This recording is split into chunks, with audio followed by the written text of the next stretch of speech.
Crimea and Donbass, forcing Western policymakers to accommodate, cooperate and negotiate with him. And while those risks paid off, his Ukraine gamble is already showing signs of blowback. One of the most perplexing shortcomings is that there seems to be no political plan for the day after. What happens after taking Kiev is unknown. The Kremlin could muster a secret police to subdue the Ukrainian population.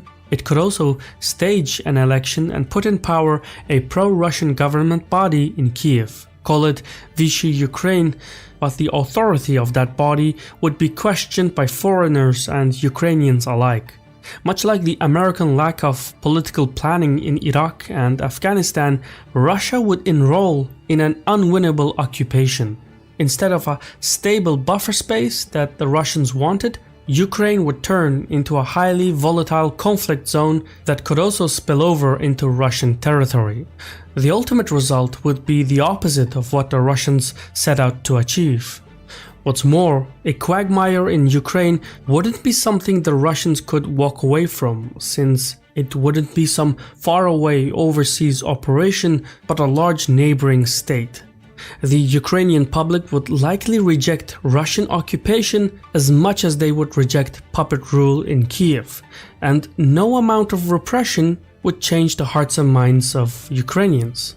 Going by this, Russia has already failed in its chief objective. It wouldn't be able to hold on to Ukraine in the long term.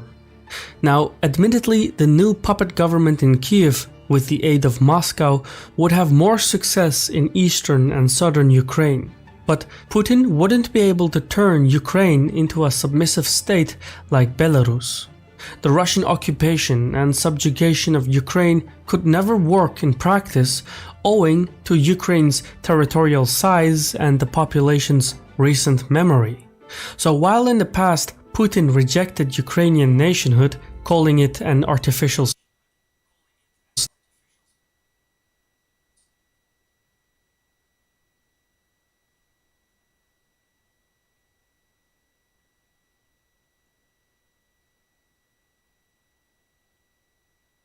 identity, no amount of repression can change. Is actually strengthening the Ukrainian perception of nation unity. The sense of shared communal experience is strong, always has been.